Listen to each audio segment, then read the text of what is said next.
The Conjuring 3 the devil made me do it movie की starting में हम 8 साल के बच्चे को देखते हैं जिसका नाम डेविड होता है। डेविड हमेशा डरा डरा रहता है, जैसे उसे कुछ चीज़ परेशान कर रही हो। उसके मम्मी पापा भी इस बात से काफ़ी टेंशन में थे, इसलिए एक दिन वो अपने घर कुछ एग्जॉर्सिस्ट को बुलाते हैं, एक कपल और एक चर्च के फादर को। डेविड की बहन डेबी भी वहाँ होती है और उस वक्त उसकी बहन का एक दोस्त आर्ने भी उनके घर आया होता है। उसकी डेविड के साथ अच्छी बॉन्डिंग होती है तो वो उसे सुलाने के लिए ले जाता है। फिर थोड़ी देर बाद वो दोस्त डेविड को सुलाकर रूम से निकल जाता है। तभी डेविड को लगता है जैसे कोई उसका रूम का डोर खोलने की कोशिश कर रहा हो। डर के मारे वो वॉशरूम में छुप जाता है। वहाँ उसे लगता है जैसे कोई उसे देख रहा हो।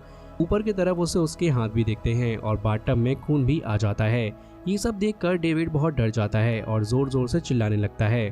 तो उसकी चीख सुन के सब फैमिली मेंबर्स ऊपर आ जाते हैं, लेकिन अब डेविड बिल्कुल बदल चुका होता है। वो बहुत गुस्से में होता है और किसी के कंट्रोल में नहीं आता। गुस्से में आकर वो अपने ही पापा की टांग पर चाकू मार देता है। फिर एड उसे नीचे ले जाने लगता है, लेकिन डेविड अपने नाखून से दीवार पर स्क्रैचेस करता जा रहा होता है, जैसे उसके अंदर कोई भूत आ गया हो। अब नीचे डाइनिंग टेबल पर उसे उल्टा लिटा दिया जाता है और चर्च के फादर उसके ऊपर कुछ मंत्र पढ़ने लगते हैं। वो लोग डेविड को कंट्रोल करने की कोशिश कर रहे होते हैं, लेकिन तभी डेविड के मुंह से झाग निकलने लगती है और वो बहुत ताकतवर हो जाता है। वो अपने आप को छुड़ा लेता है। उसी वक्त एक बहुत ही बुरा तूफान आने लगता है, यानी कि घर के बर्तन वगैरह जो है इधर उधर उड़ने लगते हैं। घर की चीज़ें टूटने लगती हैं और चर्च के फादर भी गिर जाते हैं।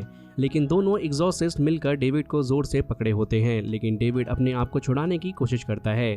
उसकी बॉडी अजीबोगरीब तरीके से मुड़ने लगती है, जो देखने में बहुत ही डरावनी लगती है। ये सब देखकर डेविड की बहन का दोस्त उसके पास जाता है, उसे पकड़कर कहता है, तुम जो भी हो इस छोटे बच्चे को छोड़ दो और मेरे अंदर आ जाओ।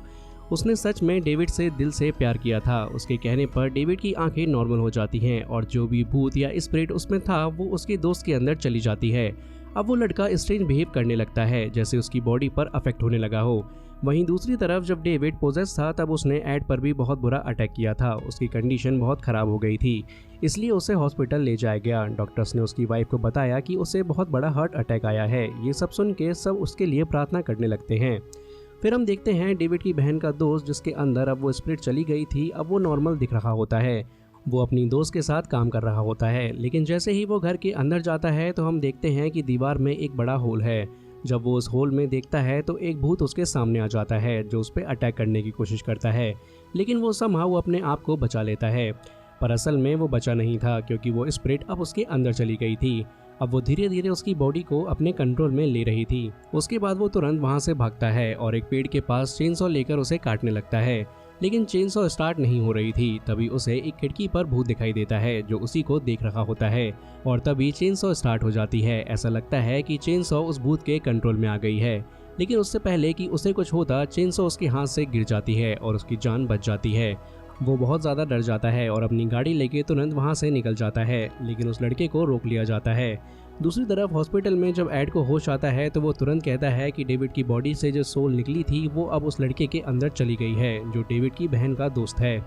वो अपनी वाइफ से कहता है फ़ौरन उन्हें कॉल करो और बताओ कि ये सोल बहुत डेंजरस है, सबको अलर्ट करना ज़रूरी है। लेकिन जब उसकी वाइफ डेविड की बहन को कॉल करती है तो वो फ़ोन नहीं उठाती, क्योंकि वो लाउड म्यूज़िक चला के डांस कर रही होती है ताकि उसका दोस्त थोड़ा बेटर फील करे।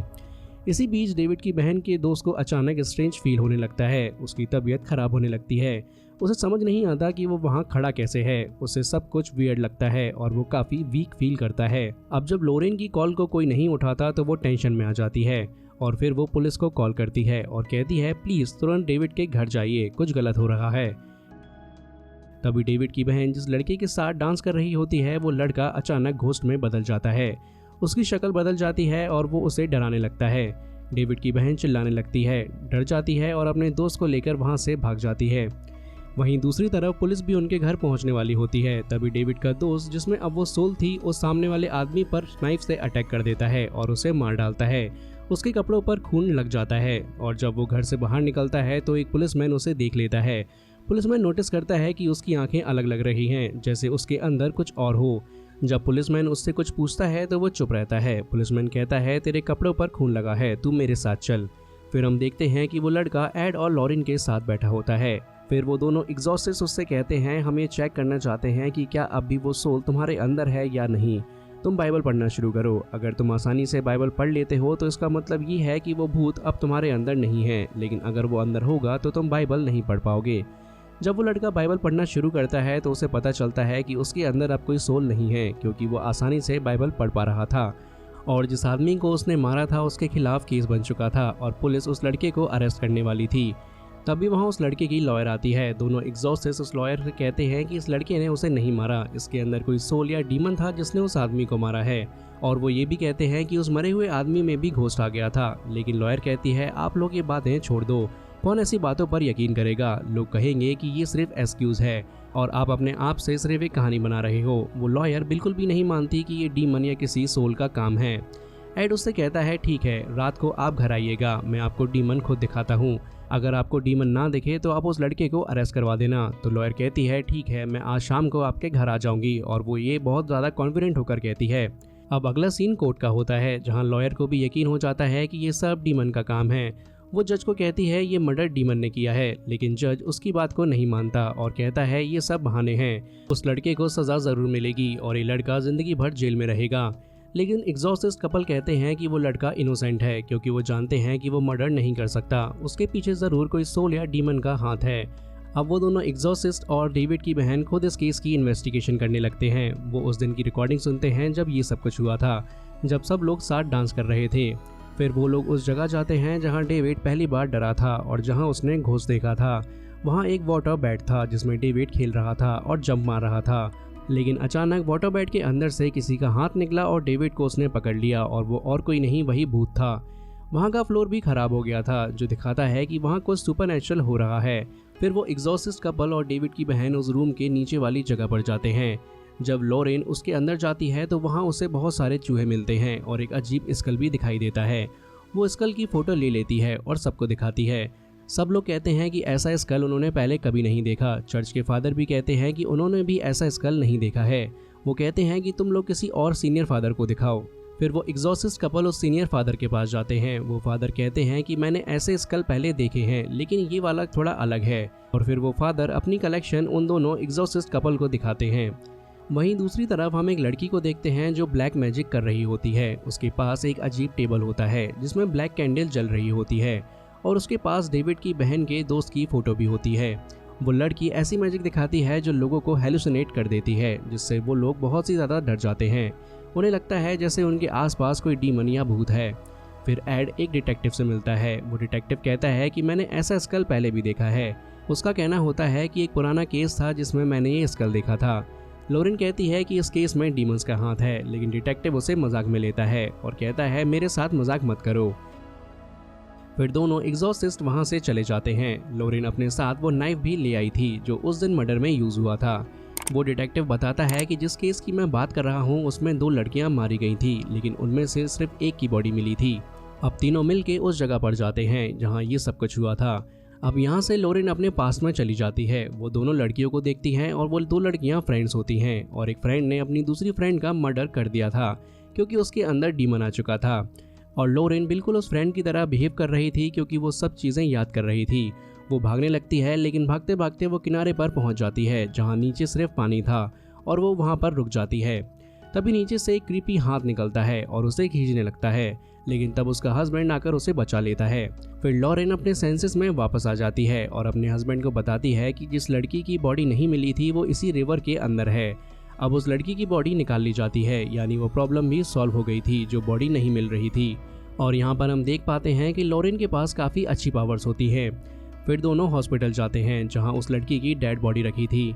लॉरेन उसके पास जाकर उसका हाथ पकड़ती है ताकि पता लगा सके कि ये सब कुछ कैसे हुआ था। तभी उसे एक केव दिखाई देती है जिसके अंदर बहुत अंधेरा होता है। वो केव के अंदर जाती है और वहाँ उसे काला जादू यानी कि ब्लैक मैजिक का सेटअप दिखाई देता है। वहाँ एक औरत ब्लैक मैजिक कर रही होती है जो डेविड की बहन के दोस्त पर कंट्रोल कर रही होती है। लॉरेन उस औरत का फेस देख लेती है। वो बहुत अजीब दिख रही होती है। वो उससे कहती है तुम क्या कर रही हो, लेकिन उस औरत के जवाब देने से पहले रियल वर्ल्ड में कोई डेड बॉडी उस पर अटैक करने आती है। तब उसका हस्बैंड कहता है छोड़ दो उसका हाथ, अपनी इमेजिनेशन बंद करो। लॉरेन को अपनी इमेजिनेशन कंट्रोल करनी पड़ती है। फिर एड को एक बुक मिलती है जो उनके जूनियर ने दी थी। उसमें लिखा था कि ब्लैक मैजिक कैसे किया जाता है और उन विचेस को कैसे मारा जा सकता है जो ब्लैक मैजिक करती हैं। वो एक्सोर्सिस्ट बुक को पढ़ना शुरू करते हैं। तभी एड को एक विजन आता है कि वो जो घोस्ट जो पहले लॉरेन को मारने वाला था अब उसे मारने आ रहा है, लेकिन उसके पास एक छुरी होती है तो वो उसी पर अटैक करने जाता है। फिर उसका जूनियर उसका हाथ पकड़ लेता है और कहता है आप अपनी वाइफ को मारने जा रहे थे। मतलब कि एड को जो विजन दिख रहे थे वो डीमंस ने भेजे थे ताकि वो अपनी वाइफ को मार दे, क्योंकि उसकी वाइफ डीमंस के लिए बहुत बड़ा खतरा थी।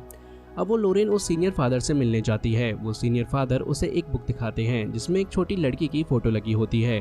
वो बताते हैं कि वो लड़की एक विच है।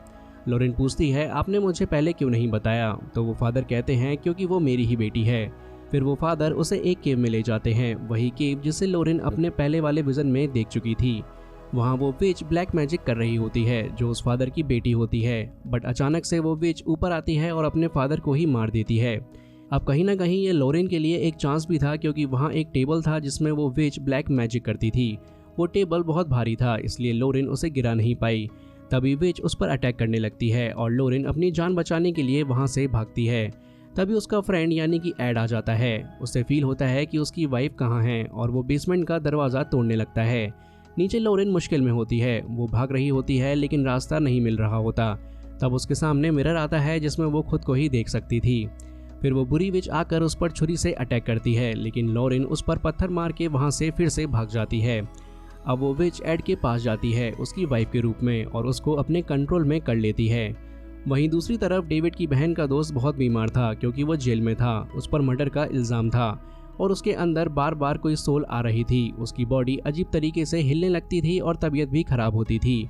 इसी बीच विच एड को कहती है कि हैमर लेके अपनी वाइफ को मार दो। एड पूरी तरह विच के कंट्रोल में था तो वो हैमर लेकर अपनी वाइफ को मारने जा रहा था, लेकिन तभी उसे अपने पुराने दिन याद आते हैं जब वो अपनी वाइफ से मिला था।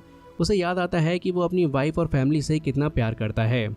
फिर वो अपने नॉर्मल स्टेट में आता है और हैमर लेकर विच के टेबल की तरफ बढ़ता है। वो टेबल जिस पर विच ब्लैक मैजिक करती थी वो टेबल तोड़ देता है जो अब तक कोई नहीं कर पाया था, और अब एड बिल्कुल नॉर्मल हो जाता है और विच भी वीक होकर वहीं मर जाती है। दूसरी तरफ डेविड की बहन का दोस्त भी ठीक हो जाता है क्योंकि विच के कंट्रोल में जो सोल्स थे वो उसकी बॉडी से निकल जाते हैं और ब्लैक मैजिक का असर खत्म हो जाता है। और लास्ट सीन में हम देखते हैं कि डेविड की बहन बहुत परेशान है क्योंकि कोर्ट में उसके दोस्त को 5 साल की सज़ा मिलती है, क्योंकि कोर्ट ये नहीं मानता कि ये सब किया धरा डीमंस का है। बाकी सब केसेस सॉल्व हो चुके थे। सारे डीमंस जो उनकी बॉडीज़ में आके परेशान करते थे वो सब चले गए थे और ब्लैक मैजिक का इफेक्ट भी खत्म हो गया था। और इसी के साथ the Conjuring 3 the devil made me do it movie की कहानी यहीं पर ख़त्म हो जाती है।